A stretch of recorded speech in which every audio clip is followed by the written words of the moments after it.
இன்னைக்கு வீடியோ போடுறதுக்கு லைட்டா வந்து டைம் ஆயிடுச்சு. என்ன ரீசன்னால அப்படின்னா ஒரு மேரேஜ் ஒண்ணு அண்ட் தென் கூட ஆட் ஆனா என்ன அப்படின்னா நம்ம மீட்டப் வந்து பிளான் பண்ணியிருந்தோம். ஸோ அதனால நம்ம நேட்டிவ்ல இருக்கிற ரீசனால நிறைய பேக்ரவுண்ட் ஒர்க்ஸ்லாம் போயிட்டு இருக்கு. அந்த ஒரு ரீசனால தான் வீடியோ லேட் ஆயிடுச்சு. நம்ம மண்டேல இருந்து ஷார்ப்பா வந்து 9 மணிக்கு வீடியோ ரிலீஸ் பண்றேன். அந்த டைமிங்க்கான அந்த ப்ராசஸ் வந்து ஸ்டார்ட் பண்ணுவோம். சரி, ஓகே, இதுதான் லேட் ஆனதுக்கான ரீசனா வந்து இருக்கு. அண்ட் தென் மீட்டப் வந்து பார்த்தீங்கன்னா நடக்க போகுது இன்னைக்கு. ஸோ எல்லாரையும் வந்து பார்த்தீங்கன்னா மீட் பண்றதுக்கான அந்த பிளான்லயே வந்து இறங்கிட்டோம். ஸோ அதுக்கப்புறமேட்டுக்கா ஃபாலோ அப்பா நம்ம அடுத்தடுத்த ஊருக்கும் வந்து பார்த்தீங்கன்னா போவோம். எல்லா ஊரும் வந்து பார்த்தீங்கன்னா நோட் பண்ணி வச்சிருக்கோம். ஸோ ஃபாலோ அப்பா வந்து பார்த்தீங்கன்னா போவோம். சரி, ஓகே, இப்போ நம்ம நியூஸஸ் உள்ள போயிடுவோம். ஃபர்ஸ்ட் நியூஸா இருக்கிறது இங்க டைட்டன் கம்பெனி மாதிரி நெக்ஸ்ட் டைட்டன் கம்பெனி யாரு அப்படின்னு சொல்லி என்ற கேள்விக்கான ஆன்சர் வந்து கல்யாண் ஜுவல்லர்ஸா அப்படின்னு சொல்லிட்டு ஒரு ஆர்டிகல் வந்து பார்த்திருந்தா. ஸோ அந்த நியூஸ் வந்து டிஸ்கஸ் பண்ணலாம். கல்யாண் ஜுவல்லர்ஸ் தான் நெக்ஸ்ட் டைட்டனான்ற கேள்விக்கான ஆன்சர் வந்து எஸ் அப்படின்ற மாதிரி நிறைய பேர் வந்து சொல்லியிருக்காங்க. என்ன ரீசன்னால அப்படின்னா அந்த கம்பெனியோட growth வந்து அந்த அளவுக்கு இருக்கு. பினான்சியல் இயர் 2025 ரெவன்யூ மட்டுமே 25,000 கோடி ரூபாய் வந்து பண்ணிருக்காங்க. இது வந்து 35% இயர் ஆன் இயர்ல இன்க்ரீஸ் பண்ணிட்டே வராங்க. இதுவே நம்ம டைட்டன் பக்கம் போனோம் அப்படின்னா 18% தான் இயர் ஆன் இயர் growth வந்து பண்ணிட்டு வராங்க. சோ இவங்க டபுள் மடங்கு இயர் ஆன் இயர் growth வந்து ரெவன்யூ வைஸ் பண்ணிட்டு வராங்க. Q1 ஓட ரிசல்ட்ஸ் நம்ம செக் பண்ணி பார்த்தாலுமே 31% இயர் ஆன் இயர்ல ரெவன்யூ வந்து இன்க்ரீஸ் பண்றாங்க. சேம் அதே ஸ்டோர்ஸ் தான் வந்து வச்சிருக்காங்க. பெருசா வந்து எக்ஸ்பென்ஷன்லாம் பண்ணல. அதே ஸ்டோர்ஸ்லயே வந்து பாத்தீங்க அப்படின்னா 31% ரெவன்யூ வந்து இன்க்ரீஸ் பண்ணி கொடுக்குறாங்க. இங்க ஸ்டட்டட் ஜுவல்லரி செக்மெண்ட்ல வரும்போது 30% வந்து இயர் ஆன் இயர்ல இன்க்ரீஸ் பண்றாங்க. இவங்க மேஜரா ஃபோக்கஸ் பண்ற ஏரியா வந்து என்னவா இருக்கு அப்படின்னா எக்ஸ்பெண்ட் பண்ற ஏரியா வந்து Tier 2 and then Tier 3 சிட்டிஸா தான் வந்து இருக்கு. அங்க வந்து ஃபோக்கா மாடல்ல வந்து எக்ஸ்பெண்ட் வந்து பண்ணிட்டு வராங்க. அதுல வந்து பிரான்சைசி ஓன்டு மாடலும் வந்து இருக்கும். அண்ட் தென் கூட ஆடானா கம்பெனி ஓன்டு மாடலும் வந்து பாத்தீங்கன்னா உள்ள இருக்கும். சோ இந்த ரெண்டு மாடல்ல Tier 2 and then Tier 3 சிட்டிஸ்ல மேஜரா வந்து எக்ஸ்பெண்ட் வந்து பண்ணிட்டே வராங்க. இப்போதைக்கு அவங்க கிட்ட இருக்க கரண்டான ஸ்டோர்ஸ் வந்து 280 பிளஸ் ஸ்டோர்ஸ் வந்து அவங்க கிட்ட இருக்கு. இப்போ அவங்க பினான்சியல் இயர் 2026ல வந்து ஆட் பண்ற அமௌண்ட் வந்து எவ்வளவு இருக்கு அப்படின்னா 170 ஸ்டோர்ஸ் புதுசா ஆட் பண்ற பிளான்ல வந்து இருக்காங்க. சோ கிட்டத்தட்ட ஒரு 500 ஸ்டோர்ஸ் கிட்ட வந்து பார்த்தீங்கன்னா ஓபன் பண்ற பிளான்ல வந்து இறங்கிட்டாங்க. 170 ஸ்டோர் இந்த ஒரு வருஷத்துல வந்து திறக்க போற பிளான்ல இறங்கிட்டாங்க. இவங்க ஃபோக்கஸ் பண்ற ஏரியா அண்ட் தென் ஸ்ட்ராட்டஜியை பொறுத்தளவுலயும் மிடில் கிளாஸ் வந்து பாத்தீங்கன்னா டார்கெட் பண்ற விதமா அஃபோர்டபுளான ஜுவல்லரிஸ் வந்து கொடுக்குறாங்க. அந்த அஃபோர்டபுளான ரேஞ்சுன்னு வரும்போது இங்க 18 கேரட் அண்ட் தென் 14 கேரட் இந்த மாதிரி கோல்ஸும் வந்து பார்த்தீங்கன்னா தர ஆரம்பிச்சிருக்காங்க. இது வந்து அவங்க மிடில் கிளாஸ் செக்மெண்ட்டை டார்கெட் பண்ற விஷயமா இருக்கு. இதுவே ஆன்லைன் நாமுக்கு போனோம் அப்படின்னா அங்க கேண்ட்ரின்னு சொல்லிட்டு ஒரு பிளாட்ஃபார்ம் இருக்கு. அந்த ஆன்லைன் நாமும் வந்து பாத்தீங்கன்னா சூப்பரா வந்து பெர்ஃபார்மன்ஸ் ஆகிட்டு இருக்கு. அண்ட் தென் எல்லாரையும் கோல்ட் சேவிங் ஸ்கீம்ஸ்ல வந்து என்கரேஜ் பண்ற விதமா மை கல்யாண் அப்படின்னு சொல்லிட்டு ஒன்று எடுத்துட்டு வந்திருக்காங்க. அதுல இந்த கோல்ட் சேவிங் ஸ்கீம் எல்லாம் வந்து பாத்தீங்கன்னா என்கரேஜ் பண்ற விதமா அதுவும் வந்து பாத்தீங்கன்னா சூப்பரா போயிட்டு இருக்கு. சோ இந்த மாதிரி ஓவராலா என்ன தெரியுது அப்படின்னா இந்த கம்பெனி வந்து சூப்பரா எக்ஸ்பேண்ட் பண்ணிட்டே வராங்க. இந்த டைட்டனோட growth வந்து பாத்தீங்கன்னா இந்த கம்பெனி அதிகமா காமிச்சிட்டே வராங்க. நெக்ஸ்ட் டைட்டன் ஆகிறதுக்கான அந்த சான்சஸ் வந்து இருக்கு அப்படின்ற மாதிரி சொல்றாங்க. வேல்யூஷன் வைஸ் என்ன சொல்றாங்க அப்படின்னா PE வந்து டைட்டனுக்கு 80 இருக்கு. கல்யாண் ஜுவல்லர்ஸ்க்கு வந்து பாத்தீங்கன்னா 60 இருக்கு. சோ ஆப்வியஸ்லி இந்த கம்பெனி 80 PE கிட்ட போச்சு அப்படின்னா ஒரு 1000 ரூபாய்க்கு வந்து பாத்தீங்கன்னா இந்த அமௌண்ட் வந்து ட்ரேட் ஆக ஆரம்பிக்கும். சோ அந்த ஒரு ரீசன்ஸ்னால நிறைய brokerage வந்து பை பண்ற அந்த ஒரு காலிங் ரேட்டிங் வந்து கொடுத்துருக்காங்க. சோ நம்மளோட ஸ்டாண்டர்ட் பொறுத்தவரை இப்பயுமே வந்து பாத்தீங்க அப்படின்னா இந்த கம்பெனி நல்ல கம்பெனி தான். டைட்டனும் சரி அண்ட் தென் கல்யாண் ஜுவல்லர்ஸும் சரி. இது 60 PE இருக்கு, அது 80 PE இருக்கு. ரெண்டுமே ஓவர் பிரைஸ்டா இருக்கிற ரீசனால எப்போ வேணாலும் இந்த கம்பெனி வந்து இறக்கலாம். அதுக்கான சான்சஸ் அதிகமாவே வந்து இருக்கு. சோ அதனால இந்த டைம்ல நம்ம கன்சிடர் பண்ணாம வெயிட் பண்ணி பொறுமையா இறங்கினதுக்கு அப்புறம் கன்சிடர் பண்ணுவோம். ஃபெடரல் பேங்க் என்ன பிளான் பண்ணிருக்காங்க அப்படின்னா 6196 கோடி ரூபாய்க்கான ஃபண்ட் ரைஸ் பண்ற பிளான்ல வந்து இறங்கிட்டாங்க. எந்த கம்பெனி கிட்ட இருந்து அப்படின்னா BlackRock group company entity கிட்ட இருந்து அந்த ஒரு ஃபண்ட் ரைஸ் வந்து பாத்தீங்கன்னா பண்ற பிளான்ல இறங்கிட்டாங்க. 6196 கோடி ரூபாய். இதுல அப்ஃப்ரண்டாவே 25% வந்து கொடுத்துருவாங்க. மீதி இருக்கிற 75% வந்து அங்க அந்த டேட் 18 மாசம் வந்து பாத்தீங்கன்னா இருக்கு அந்த கன்வர்ஷனுக்கு. சோ அந்த கன்வர்ஷன் முடிஞ்சதுக்கு அப்புறமா அதை வந்து பாத்தீங்கன்னா ஷேர்ஸா வந்து கன்வெர்ட் பண்ணி எடுத்துப்பாங்க. சோ ஷேர்ஸா வந்து கன்வெர்ட் பண்ணி எடுக்கும் போது கிட்டத்தட்ட 9.9% ஆஃப் தி ஸ்டேக் வந்து இந்த கம்பெனி கிட்ட இருக்கும். அதாவது பிளாக் ராக் என்டிட்டில அந்த ஒரு கம்பெனி கிட்ட வந்து பாத்தீங்கன்னா இருக்கும். சோ அப்படி வந்துருச்சு அப்படின்னா 9.9% ஸ்டேக் வச்சிருக்க ரீசனால அந்த குரூப்போட அந்த ஒரு ஆர்டிகல்ல வந்து 5% ஸ்டேக் இருந்தாலே ஒரு குரூப் கிட்ட இருந்தாலே ஒரே என்டிட்டி கிட்ட இருந்தாலே அவங்களால வந்து பாத்தீங்க அப்படின்னா ஒரு நான் எக்ஸிகியூட்டிவ் டைரக்டர் வந்து பாத்தீங்கன்னா அப்பாயின்மெண்ட் வந்து பண்ண முடியும். அதாவது நாமினேட் வந்து பண்ண முடியும். அதுவுமே ஷேர் ஹோல்டர்ஸோட அப்ரூவலோட தான் வந்து பாத்தீங்கன்னா அதுவும் நடக்கும். அண்ட் தென் ரினியூவல் பாத்தீங்கன்னா 5 இயர்ஸ் ஒன்ஸ் வந்து பாத்தீங்கன்னா பண்ணிக்க முடியும். சோ ஓவரால் இந்த நியூஸ்ல வந்து என்ன தெரியுது அப்படின்னா ஃபெடரல் பேங்க் வந்து நெக்ஸ்ட் லெவல் போறதுக்கான அந்த பிளான்ல அந்த ஃபண்ட் ரைஸ் வந்து பண்றாங்க. பிளாக் ராக் குரூப் என்டிட்டி வந்து இந்த கம்பெனில ஸ்டேக் வந்து இன்க்ரீஸ் பண்றாங்க. சோ அவங்களால வந்து பாத்தீங்கன்னா ஒரு நான் எக்ஸிகியூட்டிவ் டைரக்டர் வந்து பாத்தீங்கன்னா இங்க அப்பாயின்மெண்ட் வந்து பண்ண முடியும். இதுக்கான ஈவோட்டிங் ரைட்ஸா நவம்பர் 12ஆம் தேதி வந்து வச்சிருக்காங்க. சோ அன்னைக்கான அந்த ஈவோட்டிங் ரைட்ஸ்ல வந்து பாத்தீங்கன்னா தெரிய வரும். சோ பிளாக் ராக் வந்து அவங்களோட ஸ்டேக்கை இன்க்ரீஸ் பண்ணிக்கலாமா வேணாமான்ற அந்த டீடைல் வந்து அதுல தெரிய வரும். நவம்பர் 19ஆம் தேதி இந்த கம்பெனியோட ஏஜிஎம் மீட்டிங் வந்து இருக்கு. அதுல வந்து இதுல என்ன இதெல்லாம் டிஸ்கஸ் பண்ணுவாங்க. இன்னும் இது RBI சைட்ல இருந்து அப்ரூவல் வரணும். அண்ட் தென் இங்க ஷேர் ஹோல்டர் சைட்ல இருந்து வந்து பாத்தீங்கன்னா அப்ரூவல் வந்து கொடுக்கணும். போர்ட் ரூம் வந்து பாத்தீங்கன்னா அப்ரூவல் கொடுக்கணும். சோ இது எல்லாமே நடந்தாதான் பிளாக் ராக்கால இந்த கம்பெனில ஸ்டேக் வந்து இன்க்ரீஸ் பண்ணிக்க முடியும். கோஃபோர்ஜ் கம்பெனியோட Q2 ரிசல்ட்ஸ் வந்து வந்திருக்கு. இது எப்படி இருக்குன்னு சொல்லி செக் பண்ணும்போது நெட் ப்ராஃபிட் வந்து 85.9% இயர் ஆன் இயர்ல வந்து பாத்தீங்கன்னா அப் ஆயிருக்கு. இது வந்து சூப்பராவே இருக்கு அப்படின்ற மாதிரி சொல்லி ஆகணும். ரெவன்யூ பொறுத்தளவுல 31% வந்து ஈரான் இயர்ல அப்பா இருக்கு. எபிட் மார்ஜினை பொறுத்தளவுல 14% வந்து பாத்தீங்கன்னா மெயின்டைன் பண்றாங்க. இந்த கம்பெனியுமே இன்ட்ரம் டிவிடெண்டா ₹4 வந்து தரதா வந்து சொல்லியிருக்காங்க. இதுக்கான ரெக்கார்ட் டேட் வந்து அக்டோபர் 30ஆம் தேதி வந்து வச்சிருக்காங்க. பேமெண்ட்டை பொறுத்தளவுல 30 நாள்ல வந்து பாத்தீங்கன்னா ரெக்கார்ட் டேட்க்கு அப்புறம் 30 நாள்ல கொடுத்துருவோம் அப்படின்ற மாதிரி சொல்லியிருக்காங்க. அண்ட் தென் இந்த கம்பெனியோட order books and then deals wise வந்தோம் அப்படின்னா $514 மில்லியன் அந்த ஒரு ஆர்டர் புக் வந்து பாத்தீங்கன்னா மெயின்டைன் பண்ணிட்டு வராங்க. இதுல புது புது டீல்ஸும் வந்து இருக்கு. 5 பெரிய டீல்ஸ் வந்து பாத்தீங்கன்னா இதுக்குள்ள இருக்கு. இதுல North America and then Asia பசிபிக்ல வந்து பாத்தீங்கன்னா ஸ்ட்ராங்கான டீல்ஸா வந்து இது இருக்கும் அப்படின்ற மாதிரி ஒரு 5 டீல் வந்து பாத்தீங்கன்னா இருக்கு. ஒர்க் ஃபோர்ஸ் பொறுத்தவரை அட்ரிஷன் ரேட் 11% கிட்ட வந்து மெயின்டைன் பண்றாங்க. இங்க வந்து பாத்தீங்கன்னா புதுசா ஹைரிங் வந்து நிறைய பேர் வந்து பாத்தீங்கன்னா பண்ணி உள்ள எடுத்துட்டு போயிருக்காங்க. இந்த கம்பெனியோட சிஓவான சுதீர் சிங்கும் என்ன சொல்றாரு அப்படின்னா, இந்த பினான்சியல் இயர் 2026 நாங்க எக்ஸ்பெக்ட் பண்ண மாதிரி தான் போய்கிட்டு இருக்கு. சோ நாங்க இந்த மார்ஜின் வந்து பாத்தீங்கன்னா அப்படியே மெயின்டைன் பண்ணுவோம். அண்ட் தென் நிறைய அந்த order book and then deals வந்து பாத்தீங்கன்னா எடுத்துட்டு வரதுக்கான அந்த மொமெண்டம் வந்து பாத்தீங்கன்னா கிரியேட் பண்ணிட்டு இருக்கோம் அப்படின்ற மாதிரி சொல்றாரு. சோ இவங்களோட பிளான பொறுத்தவரை அதிகமான டீல்ஸ் வந்து ஜெயிக்கணும், மார்ஜின்ஸ் வந்து பாத்தீங்கன்னா அதிகமா மெயின்டைன் பண்ணணும் அப்படின்ற பிளான்ல வந்து போறாங்க. சோ எல்லாமே வந்து பாத்தீங்கன்னா பெர்ஃபெக்ட்டா இந்த கம்பெனிக்கு அமைஞ்சிருக்கு. சோ இந்த கம்பெனி இந்த டைம்ல கன்சிடர் பண்ணலாமா அப்படின்ற கேள்விக்கான ஆன்சர் வந்து கொஞ்சம் ஓவர் பிரஷர் தான் வந்து இருக்கு. சோ அந்த ஒரு ரீசனால கொஞ்சம் வெயிட் பண்ணி பார்ப்போம். டாக்டர் ரெட்டியோட Q2 ரிசல்ட்ஸ் வந்து வந்திருக்கு. இந்த ரிசல்ட்ஸ் எப்படி இருக்குன்னு செக் பண்ணி பார்க்கும்போது நெட் ப்ராஃபிட் வந்து 6.3% இயர் இயர்ல வந்து பாத்தீங்கன்னா இன்க்ரீஸ் ஆயிருக்கு. அனலிஸ்டோட அந்த எஸ்டிமேட்ஸ் எல்லாமே வந்து பாத்தீங்கன்னா பீட் பண்ணிருக்க மாதிரி தான் இந்த ரிசல்ட்ஸ் வந்து அமைஞ்சிருக்கு டாக்டர் ரெட்டி நிறுவனத்துக்கு. சோ நெட் ப்ராஃபிட் வந்து ஒரு 6.3%, ரெவன்யூ வந்து 8.9%, எபிட்டா வந்து 2300 சில்லற கோடி ரூபாய்க்கு வந்து பாத்தீங்கன்னா மெயின்டைன் பண்றாங்க. கிராஸ் மார்ஜினை பொறுத்தளவுல 59% இருந்து இப்ப லைட்டா குறைஞ்சு 54% டிக்ரீஸ் வந்து ஆயிருக்கு. சோ ஓவராலா வந்து டீசென்டான ஒரு ரிசல்ட்ஸ் தான் வந்து அமைஞ்சிருக்கு. அண்ட் தென் இந்த கம்பெனியோட பிசினஸ் அந்த செக்மெண்ட் வைஸ் வரும்போது இங்க யூரோப் ரெவன்யூ அந்த நார்த் அமெரிக்கா ரெவன்யூ நம்ம ரெண்டா பிரிச்சோம் அப்படின்னா யூரோப் ரெவன்யூ பொறுத்தளவுல 138% ஈரான் இயர்ல வந்து பாத்தீங்கன்னா இன்க்ரீஸ் பண்ணிருக்காங்க. 1300 சில்லற கோடி ரூபாய்க்கான ரெவன்யூ வந்து பண்ணிருக்காங்க. இதுக்கு மேஜரா ட்ரிவன் பண்ணதுக்கான ரீசன் வந்து நிக்கோட்டின் ரீப்ளேஸ்மெண்ட் தெரப்பி NTR அப்படின்னு சொல்லுவாங்க. இதுல இருந்து 700 கோடி ரூபாய்க்கான ரெவன்யூ வந்து வந்திருக்கு. சோ யூரோப் ரெவன்யூ வந்து பாத்தீங்கன்னா 138% வந்து இன்க்ரீஸ் ஆனதுக்கான ரீசன் வந்து மெயினா இந்த NTR-ஓட அந்த போர்ட்ஃபோலியோ வந்து பாத்தீங்கன்னா சூப்பரா இருக்கு அப்படின்றதுதான் உண்மை. செகண்டா வந்து நம்ம அமெரிக்கா சைடு போனோம் அப்படின்னா அந்த நார்த் அமெரிக்கா சைடு போனோம் அப்படின்னா அங்க ரெவன்யூ வந்து 3000 சில்லற கோடி ரூபாய்க்கு வந்து பண்ணிருக்காங்க. பட் ஆனா அங்க அந்த ரெவன்யூ வந்து 13% இயர் ஆன் இயர்ல வந்து பாத்தீங்கன்னா குறைஞ்சிருக்கு. சோ அங்க வந்து ரெவன்யூ மேக் பண்றது கொஞ்சம் கஷ்டப்படுறாங்க. ரீசன்ஸ் வந்து அங்க பிரைசிங் பிரஷர் வந்து பாத்தீங்கன்னா வந்திருக்கு. சோ அங்க வந்து அவங்க பிரைசிங் அதிகமா வச்சிருந்தனால வித்துட்டு இருந்தாங்க. அங்க வந்து பாத்தீங்கன்னா இப்ப பிரைசிங் பிரஷர் வந்து கிரியேட் ஆயிருக்கு. இது ஃபர்ஸ்டா இருக்கு. செகண்டா வந்து அந்த ரெவில்மெண்டோட அந்த ட்ரக் வந்திருக்கு. அந்த ரெவில்மெண்டோட ட்ரக்கோட சேல்ஸ் வந்து பாத்தீங்கன்னா இப்ப கம்மியா இருக்கு. சோ இந்த ஒரு ரீசன்ஸ்னால இங்க நார்த் அமெரிக்கால ரெவன்யூ வந்து மேக் பண்ண கஷ்டப்படுறாங்க. யூரோப்ல வந்து பாத்தீங்கன்னா சூப்பரா போயிட்டு இருக்காங்க. இப்ப அவங்களோட ஃபியூச்சர் பிளான்ஸ் வைஸ் வரும்போது இங்க பிராண்டட் ட்ரக்ஸ் வந்து பாத்தீங்கன்னா சூப்பரா இருக்கிறதா சொல்றாங்க. அண்ட் தென் இங்க வந்து இந்த கன்சியூமர் ஹெல்த்தோட போர்ட்ஃபோலியோவும் சூப்பரா இருக்கிறதா சொல்றாங்க. சோ இது ரெண்டும் வந்து சூப்பரா இருக்கு. அண்ட் தென் வந்து பாத்தீங்கன்னா ஃபியூச்சர் பிளான்ஸா வந்து வரும்போது செமிக்ளூட்டேட் வந்து பாத்தீங்கன்னா லான்ச் பண்ற பிளான்ல இருக்காங்க. அதாவது அந்த வெயிட் லாஸ் ட்ரக் வந்து பாத்தீங்கன்னா லான்ச் பண்ற பிளான்ல இருக்காங்க. இங்க இந்த ரெவில்மெண்டோட அந்த ட்ரக் முடிஞ்சதுக்கு அப்புறமா இங்க பயோசிமிலருக்காக ஒரு ட்ரக் வந்து வச்சிருக்காங்க. பயோசிமிலர் அபடாசெபட் அப்படின்ற மாதிரி சொல்றாங்க. சோ இது வந்து இந்த ரெவில்மெண்ட் வந்து அந்த அந்த எக்ஸ்பைரி முடிஞ்சதுக்கு அப்புறமா இந்த ட்ரக் வந்து லான்ச் பண்ற பிளான்ல வந்து இருக்காங்க. செமிகுலேட்டட் பொறுத்தளவுல இந்தியால வந்து லான்ச் பண்றதுக்கான அந்த ஃபைலிங் அந்த ஒரு ப்ராசஸ் வந்து பாத்தீங்கன்னா போய்கிட்டே இருக்கு. பினான்சியல் இயர் 2027க்குள்ள 87 கண்ட்ரில வந்து பாத்தீங்கன்னா லான்ச் பண்ற பிளானுக்காக போயிட்டு இருக்காங்க. அதுக்கான ஃபைலிங்ஸ் வந்து பாத்தீங்கன்னா பண்ணிக்கிட்டு இருக்காங்க. சோ ஓவராலா என்ன தெரியுது அப்படின்னா இந்த கம்பெனி சூப்பரா பெர்ஃபார்மன்ஸ் வந்து பண்ணிக்கிட்டு இருக்காங்க. அண்ட் தென் ஃபியூச்சர் பிளான்ஸ் வந்து பாத்தீங்கன்னா சூப்பரா தான் வந்து இருக்கு. அண்ட் தென் இந்த கம்பெனியோட சிஓ வந்து என்ன சொல்றாரு அப்படின்னா டபுள் டிஜிட் பிசினஸ் growthல வந்து பாத்தீங்கன்னா நாங்க ஃபோக்கஸ் பண்ணி போவோம். அண்ட் தென் நாங்க வந்து பாத்தீங்கன்னா இந்த மார்ஜின்ஸ் இம்ப்ரூவ் பண்றதுக்கான அந்த டிசிப்ளினான மூவ்மெண்ட்ல வந்து போவோம் அப்படின்ற மாதிரி சொல்லியிருக்காரு. சோ ஓவராலா நல்ல ஒரு ரிசல்ட்ஸா தான் டாக்டர் ரெட்டிக்கு அமைஞ்சிருக்கு. டாடா மோட்டார்ஸோட பேசஞ்சர் வெஹிக்கிள் செக்மெண்ட்ல ஒரு அப்டேட் வந்து நடந்திருக்கு. அதுல தான் JLR வந்து வருது. JLR பொறுத்தளவுல இது வந்து நெகட்டிவான அப்டேட்டா தான் இருக்கு. 27% ப்ரொடக்ஷன் வந்து பாத்தீங்கன்னா இயர் ஆன் இயர்ல வந்து பாத்தீங்கன்னா டிராப் ஆயிருக்கு அப்படின்ற மாதிரி சொல்றாங்க. இதுக்கான ரீசன் சிம்பிளா நம்ம எல்லாருக்குமே தெரியும். சைபர் அட்டாக் நடந்துச்சு. அதனால ப்ரொடக்ஷன் வந்து பாத்தீங்கன்னா வெளிய வரல.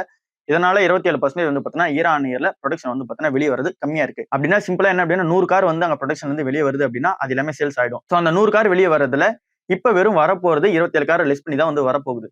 சோ இது வந்து பாத்தீங்கன்னா ஒரு நெகட்டிவான இம்பாக்டா தான் இருக்கு. பட் ஆனா இந்த கம்பெனிக்கு கவர்மெண்ட் வந்து இங்க லோன் கொடுக்குறேன்னு சொன்ன அந்த ரீசனால இந்த கம்பெனி மேல இன்னும் வந்து பாத்தீங்கன்னா ஆப்டிமிசம் மக்கள் மத்தியிலும் இருக்கு. அந்த இன்வெஸ்டர் மத்தியிலும் இருக்கு. 2 பில்லியன் யூரோஸ்க்கான அந்த ஒரு கவர்மெண்ட் பேக்டப்பான லோன் வந்து UK கவர்மெண்ட் வந்து தரதா வந்து சொல்லியிருக்காங்க. சோ இது வந்து பாத்தீங்கன்னா ஒரு பிளஸான மூவ்மெண்டா தான் வந்து இருக்கு. சோ இந்த கம்பெனி ப்ரொடக்ஷன் என்னதான் இங்க வந்து பிரச்சனையா இருந்தாலுமே இந்த கம்பெனி வந்து திரும்ப கம்பேக் கொடுத்துருவாங்கன்றது எல்லாருக்குமே வந்து தெரிஞ்சிருக்கு. சோ அந்த ஒரு ரீசனால தான் இங்க கவர்மெண்ட் வந்து பாத்தீங்கன்னா பேக்டப்பா லோன் வந்து தராங்க. சோ இது வந்து பாத்தீங்கன்னா ஒரு பெரிய அப்டேட்டா தான் இருக்கு. சோ இங்க ப்ரொடக்ஷன் வந்து திரும்ப அந்த ஜனவரி 2026க்குள்ள ஸ்டார்ட் பண்ணிடுவோம் ஃபுல்லா அப்படின்ற மாதிரி சொல்லியிருக்காங்க. சோ அது நடந்தது அப்படின்னா இந்த ப்ரொடக்ஷன் கம்மியா இருக்குது திரும்ப வந்து பாத்தீங்கன்னா கேட்சப் வந்து ஆயிடும். சோ இது வந்து ஒரு நெகட்டிவான நியூஸா இருந்தாலுமே பிளஸான நியூஸஸ் வந்து பாத்தீங்கன்னா நிறைய இருக்கு. அண்ட் தென் இந்த கம்பெனியுமே நேம் வந்து சேஞ்ச் பண்ணிட்டாங்க. டாடா மோட்டார்ஸ்ன்ற நேம் வந்து இப்ப டாடா மோட்டார்ஸ் பேசஞ்சர் வெஹிக்கிளா தான் வந்து பாத்தீங்கன்னா உங்களுக்கு இருக்கும். இப்ப ஷேரா வந்து பாத்தீங்கன்னா அதுதான் ட்ரேட் ஆகிட்டு இருக்கும். சோ நம்ம டாடா மோட்டார்ஸ் பேசஞ்சர் வெஹிக்கிள் செக்மெண்ட்டையும் நம்ம தாராளமா கன்சிடர் பண்ணிக்கிட்டே இருக்கலாம். அண்ட் தென் டாடா மோட்டார்ஸ் கமர்ஷியலை பொறுத்தளவுல இங்க ₹300 இருந்து ₹470 வரைக்கும் லிஸ்ட் ஆகலாம் அப்படின்ற சொன்ன ரீசனால ₹470 ப்ராஃபிட் புக்கிங் பண்ணலாமான்ற கேள்விக்கான ஆன்சர் வந்து கண்டிப்பா வந்து வெயிட் பண்ணலாம். இந்த டைம்ல ப்ராஃபிட் புக்கிங்லாம் ஒன்றும் பண்ண தேவையில்ல. ஏன் அப்படின்னா அந்த கமர்ஷியல் வெஹிக்கிளோட அந்த ஒரு பிசினஸே அதோட வேல்யூ அன்லாக் பண்றதுக்காக தான் அவங்க வந்து இதை தனியாவே லிஸ்ட் பண்றாங்க. அதோட வேல்யூ இன்னும் அன்லாக் ஆகல. 470 ரூபாய்க்கான பிரைஸ்க்கு கண்டிப்பா வந்து பாத்தீங்கன்னா அன்லாக் ஆயிருக்காது. இன்னும் வந்து பாத்தீங்கன்னா பிரைஸ் வந்து அன்லாக் ஆகிறதுக்கான பிரைஸ் வந்து பார்க்கும்போது இன்னும் வந்து பாத்தீங்கன்னா அதிகமா இருக்கிற மாதிரி தான் வந்து தெரியுது. இப்ப இருக்க அந்த ரிப்போர்ட் வச்சு பார்க்கும்போது. சோ இந்த பிரைஸ் வந்து ஒருவேளை 470 ரூபாய்க்கு அங்க கமர்ஷியல் வெஹிக்கிள் வந்து லிஸ்ட் ஆச்சு அப்படின்னா அந்த டைம்ல நம்ம வெயிட் பண்ணி நம்ம ஹோல்ட் பண்ணி வச்சிருந்து பிரைசிங்லாம் வந்து பாத்தீங்கன்னா எப்படி இருக்கு அந்த ஃபினான்ஷியல் மெட்ரிக்ஸ்லாம் எப்படி இருக்குன்னு பார்த்துட்டு அதுக்கப்புறமேட்டுக்கா நம்ம ப்ராஃபிட் புக்கிங் பண்ணலாமா வேணாமான்றதை டிசைட் பண்ணுவோம். சோ இப்போதைக்கு கொஞ்சம் வெயிட் பண்ணியா பார்ப்போம். இன்னும் வந்து பாத்தீங்கன்னா இன்ஆக்டிவ் ஸ்டாக்ஸ் தான் வந்து இருக்கு. இன்னும் வந்து பாத்தீங்கன்னா இங்க போர்ட்ஃபோலியோல வந்து ஆட் ஆகல. இதுக்கான எக்ஸாக்ட் டேட் வந்து பாத்தீங்கன்னா என்னென்னவோ சொல்லியிருந்தாங்க. இந்த நவம்பர் ஸ்டார்டிங்ல வந்து சொல்லியிருந்தாங்க. பட் ஆனா இப்போ வந்து பாத்தீங்கன்னா கொஞ்சம் தள்ளி போகிற மாதிரி தான் வந்து நியூஸஸ் வந்து சொல்றாங்க. நவம்பர் 2க்குள்ள வந்து பாத்தீங்கன்னா மேபி வந்து நடக்கலாம் அப்படின்ற மாதிரி வந்து சொல்லியிருக்காங்க. சோ பார்க்கலாம். அது வரைக்கும் நம்மளோட போர்ட்ஃபோலியோ நெகட்டிவா தான் இருக்கும். அந்த இன்ஆக்டிவ் ஸ்டாக்ஸா இருக்கிற ரீசனால அது வந்து நெகட்டிவா தான் இருக்கும்.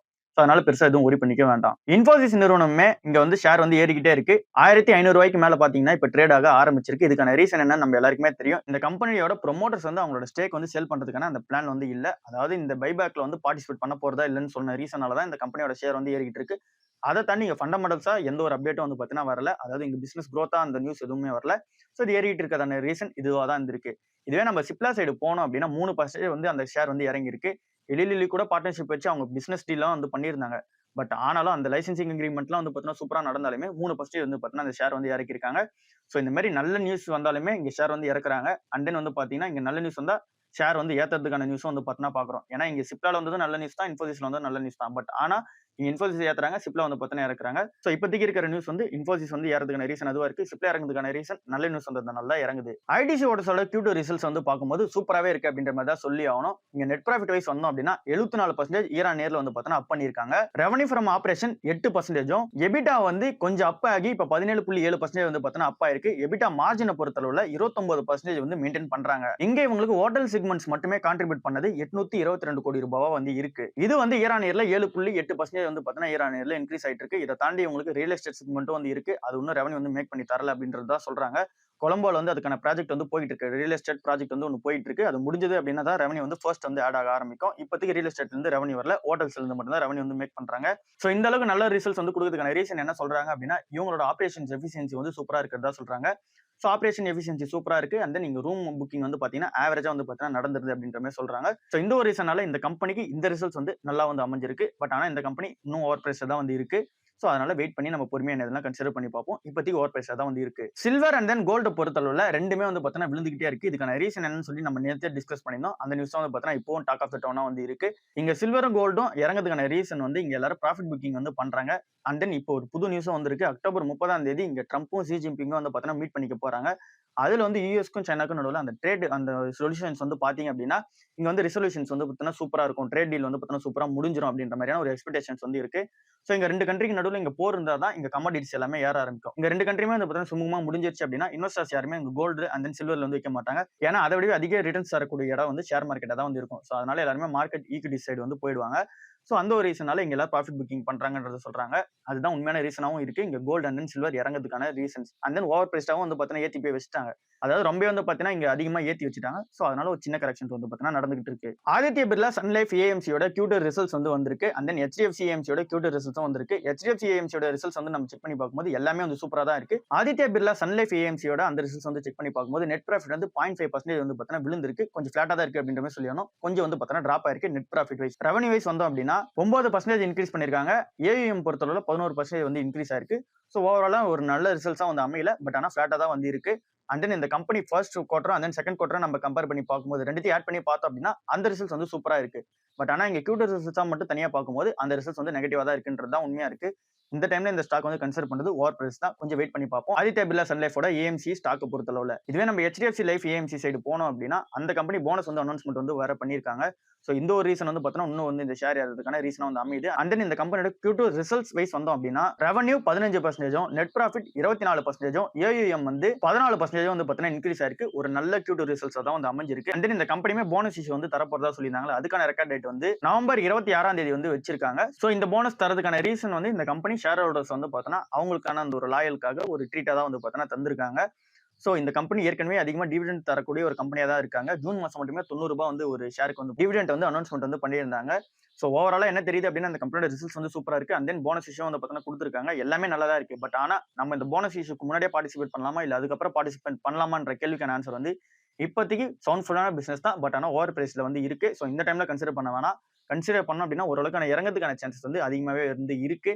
போனஸ் இஷ்யூஸ்க்கு அப்புறம் அந்த ஷேர் பிரைஸ் வந்து இறங்கும். பட் ஆனா நம்ம அந்த வேல்யூஷன்ஸை செக் பண்ணி பார்க்கணும். செக் பண்ணி பார்க்கும்போது அப்போ வந்து ஓரளவுக்கு அந்த டீசென்டான பிரைஸ்ல இருந்துச்சு அப்படின்னா அந்த டைம்ல நம்ம கன்சிடர் பண்ணி பார்க்கலாம். இப்போதைக்கு ஓவர் பிரைஸ் தான் வந்து இருக்கு.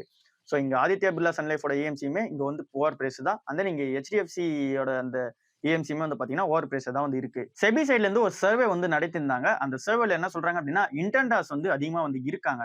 அவங்க உள்ள வந்தாதான் ஈக்விட்டி மார்க்கெட்டே வந்து பார்த்தீங்கன்னா எக்ஸ்பேண்ட் ஆகும் அப்படின்ற மாதிரி சொல்றாங்க. அந்த இன்டெண்டர்ஸ்னா யாரு அப்படின்னு சொல்லி பார்த்தோம் அப்படின்னா இது வரைக்கும் இன்வெஸ்ட்மெண்ட் பண்ணாதவங்க. பட் ஆனா இன்வெஸ்ட்மெண்ட் பத்தி தெரிஞ்சவங்க தான் இன்டெண்டர்ஸா வந்து இருக்காங்க. அவங்க மேபி 1 இயர்ல வந்து இன்வெஸ்ட்மெண்ட் ஸ்டார்ட் பண்ணிடுவாங்க. அப்படின்ற மக்களே இங்க வந்து அதிகமான மக்கள் வந்து இருக்கிறதா வந்து சொல்றாங்க. எவ்வளவு மக்கள் அப்படின்னா 39.7 மில்லியன் மக்கள் வந்து பாத்தீங்கன்னா இருக்காங்க அந்த மாதிரி தான் அப்படின்ற மாதிரி சொல்றாங்க. சோ இவங்க யாரு அப்படின்னா இவங்க வந்து ஷேர் மார்க்கெட் ரிலேட்டடான நியூஸ் வந்து பாத்தீங்கன்னா ஃபாலோ பண்ணுவாங்க. அந்த ஷேர் மார்க்கெட்டை பத்தி ஓரளவுக்கான அந்த ஒரு அனாலிசிஸ் வந்து பாத்தீங்கன்னா இவங்களுக்கு தெரிஞ்சிருக்கும். ஓரளவுக்கான அவேர் வந்து பாத்தீங்கன்னா இவங்க கிட்ட இருக்கும். நாலேஜ் வந்து பாத்தீங்கன்னா இருக்கும். பட் ஆனா ஸ்டார்ட் பண்ணாம இருக்காங்க. ஏன் ஸ்டார்ட் பண்ணாம இருக்காங்க அப்படின்றதையும் அவங்களே வந்து சொல்றாங்க. செபி சைட்ல இருந்து சொல்றாங்க. என்ன ரீசன் எல்லாம் அப்படின்னா இங்க வந்து பாத்தீங்கன்னா இங்க பினான்சியல் எஜுகேஷன் வைஸ் வந்து பாத்தீங்கன்னா கொஞ்சம் லேக்கா வந்து இருக்கு அப்படின்ற மாதிரி சொல்றாங்க. அது என்னவோ வந்து பாத்தீங்கன்னா உண்மைதான். அதன் கொஞ்சம் காம்ப்ளெக்சிட்டியா வந்து இருக்கு. அவங்க வந்து இங்க ஆன்போர்ட் ஆகணும் அப்படின்னா ஒரு டிமேட் அக்கௌண்ட் வந்து பாத்தீங்கன்னா இங்க பாண்ட்ஸ் வந்து ஓப்பன் பண்ணோம் அப்படின்னா அது வந்து கொஞ்சம் பிரச்சனையா இருக்கு. அதுல ஒரு காம்ப்ளெக்சிட்டி வந்து இருக்கு. இங்க செபி சைட்ல நடத்துனது வந்து இங்க SEBI, NSC, BSc and then இங்க என்டிஎஸ்எல், சிடிஎஸ்எல் இவங்க எல்லாருமே சேர்ந்து தான் வந்து இந்த ஒரு சபை வந்து பாத்தீங்கன்னா நடத்தியிருந்தாங்க. 90,000 ஹவுஸ் ஹோல்டு கிட்ட வந்து பாத்தீங்கன்னா இந்த சர்வே வந்து நடத்தியிருந்தாங்க. 90,000 ஹவுஸ் ஹோல்டு கிட்ட இருந்து நடத்துனதுல அதுல கிட்டத்தட்ட ஒரு 9% ஆஃப் த மக்கள் மட்டும்தான் அவங்க ஏதோ ஒரு ஃபினான்ஷியல் ப்ராடக்ட்ல வந்து இன்வெஸ்ட்மெண்ட் வந்து பண்றாங்க. அதுலயும் இங்க ஷேர்ஸ் ரிலேட்டடா இருக்க அந்த ஒரு ஃபினான்ஷியல் ப்ராடக்ட்ல மேக்ஸிமம் அவங்க சொல்றது வந்து ₹100 இருந்து ஸ்டார்ட் ஆகுதுல அதுல வந்து அதிகமான இன்வெஸ்ட்மெண்ட் வந்து பண்றாங்கன்னு சொல்றாங்க. பட் ஆனா இங்க கம்மியான மக்கள் தான் ஏதோ ஒரு ப்ராடக்ட்ல வந்து இன்வெஸ்ட்மெண்ட் வந்து பண்றாங்க அப்படின்றத சொல்றாங்க. டிமேட் அக்கௌண்ட் பொறுத்தளவுல பினான்சியல் இயர் 2020ல 40 மில்லியன் அக்கௌண்ட்ஸ் வந்து பாத்தீங்கன்னா டிமேட் அக்கௌண்ட் இருந்துச்சு. இங்க இப்ப இருக்க டிமேட் அக்கௌண்ட் வந்து 200 மில்லியனுக்கு மேல வந்து பாத்தீங்கன்னா இப்ப டிமேட் அக்கௌண்ட் வந்து இருக்கிறதா சொல்றாங்க. சோ இந்த கொரோனாக்கு அப்புறமா இங்க பார்ட்டிசிபேஷன் வந்து ரீட்டைல் லெவல்ல அதிகமா தான் இருக்கு. ஐபிஓ சைட்லயுமே 27 மடங்கு வந்து பாத்தீங்கன்னா இந்த வருஷம் மட்டுமே சப்ஸ்கிரைப் வந்து பண்ணிருக்காங்க. சோ ரீட்டைல் லெவலுக்கான அந்த பார்ட்டிசிபேஷன் நல்லா தான் இருக்கு. பட் ஆனா இன்னும் இன்டெண்டர்ஸ் வந்து நிறைய பேர் இருக்காங்க. இன்டெண்டர்ஸ் வந்து உள்ள வந்துட்டாங்க அப்படின்னா மார்க்கெட்ல வந்துட்டாங்க அப்படின்னா பெரிய பிளஸ்ஸா இருக்கும் அப்படின்ற மாதிரி வந்து சொல்றாங்க. சோ இதுக்காக தான் நம்மளும் வந்து பாத்தீங்கன்னா சேனல் ரன் பண்ணிட்டு இருக்கோம். அண்ட் நீங்களும் வந்து பாத்தீங்கன்னா இன்டெண்டர்ஸா தான் இருக்கீங்க அப்படின்னா கண்டிப்பா வந்து இன்வெஸ்ட்மெண்ட் வந்து ஸ்டார்ட் பண்ணுங்க. சோ எந்த ஒரு இஷ்யூவும் இல்ல. நீங்க ₹100, ₹500 இருந்து சிப் வந்து ஸ்டார்ட் பண்ணுங்க. இண்டெக்ஸ் ஃபண்ட்ஸ்லயே வந்து ஸ்டார்ட் பண்ணுங்க. அது ஒரு பெஸ்டான வேவா இருக்கும். சோ இதுதான் இன்னைக்கான ஓவரால் மார்க்கெட் நியூஸா வந்து இருக்கு. அடுத்த நியூஸ்ல வந்து சந்திப்போம். பாய்.